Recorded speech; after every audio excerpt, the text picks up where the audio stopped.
Hey there, Junior High. Today I'm going to tell you about a special project we're going to be doing during our time here on stay at home or quarantine or social distancing, whatever you want to call it. We're going to be doing a special project where you get to be part of history. So you're living through a time that's unique. You're living through something that is very rare, pandemic, and you're living through a time period in U.S. history that's pretty unprecedented.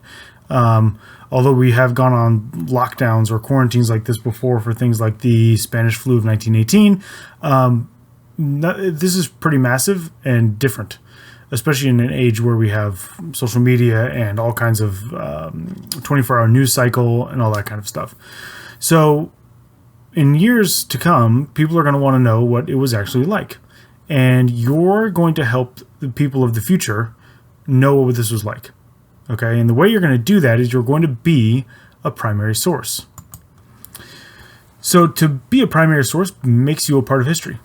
It gives you the ability to speak to the future because if you remember from classes, we've discussed how a lot of historians think that you shouldn't even start to study something, particularly European historians think you shouldn't start to study something for almost 100 years.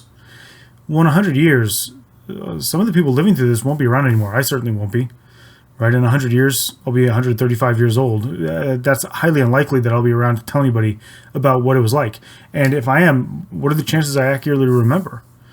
So what we need to do is create primary sources for the historians of the future to read. Well, if you remember from like library class or my class, a primary source is a direct account that somebody who's living through or lived through something it gave. And a lot of the times these are things like journals or letters that have been written from people to other people.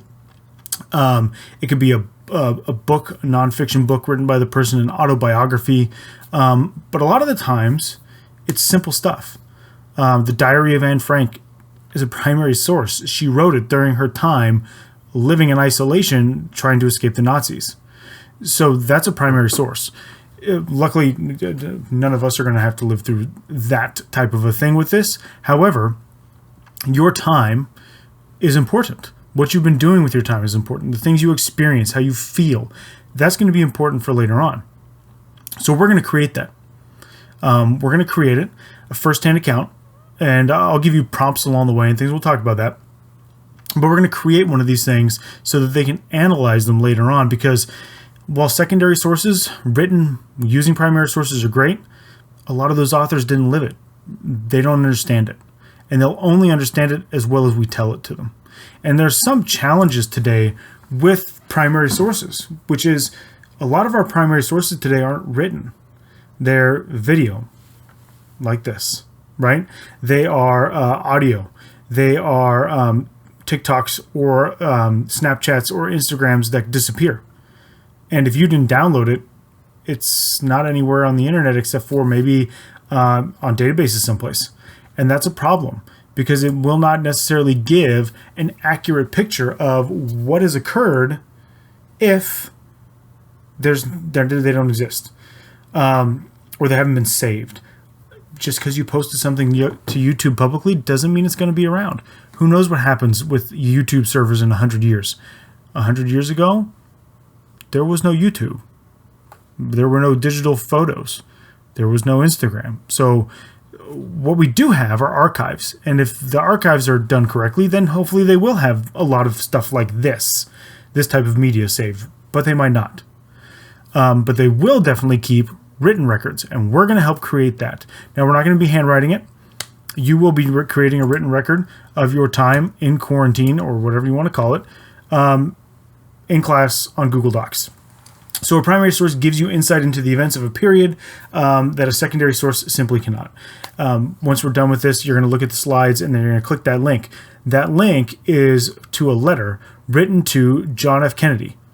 And it was a man named Tom Oberdorfer who wrote it. And he wrote it asking the President of the United States to send the military to his neighborhood to help intervene because what was going on was the integration of schools and the civil rights movement was getting going, and he wanted help. And that is a primary source, a letter to the President of the United States in the time period explaining what that person wanted and needed from him. So you also can be a primary source. Like I said earlier, we are living through history.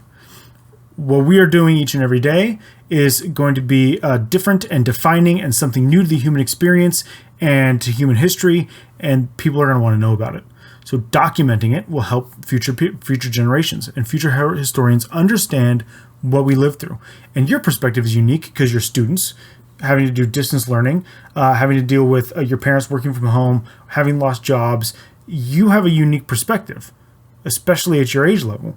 And it will be really cool for people to have that as part of what they can look to in the future. There's a reason why the Diary of Anne Frank is so widely read, right? There's a young person writing it. So the assignment is to be a primary source for future historians. And the way it's going to work is pretty simple. You're going to use the document I attached to this lesson and made a copy for each of you. That's your journal. You will write in it every week. 8th graders, you will write in it 3 times a week. 7th graders, you will write in it twice. And 6th graders, you're going to write in it a minimum of 1 time. Now, you can go over that if you want to. If you want to write an entry every day for 1 week, great. If there's a week where you're busy with all this other school stuff and you can only do the minimum, you've only done the minimum. All right. And I will give you prompts sometimes too. So that will help you out. So 6th graders, you'll always be guaranteed a prompt each week. And so you can wait for that, or you can write your own, whatever you want to do. But I will always give at least 1 prompt each week. Usually like a daily we used to do when we were in class together. That's current events based. All right. So you're just going to keep a simple journal. You separate things by date and you write in it. The journal itself has prompts in it. So if you can't think of something, there's a bunch of questions on there. Pick one and answer it. Or pick 2 and do them. Okay? It is a journal. It's free form. And when we're all done with this and we are back together again, I'm going to print out your journals and I'm going to put them together and I'm going to send them off to where they need to go to be archived for the future as primary sources. Right? I will do that process for you, getting them to the Library of Congress, the National Archives, whatever they need to go to. I'm going to take care of that. Okay.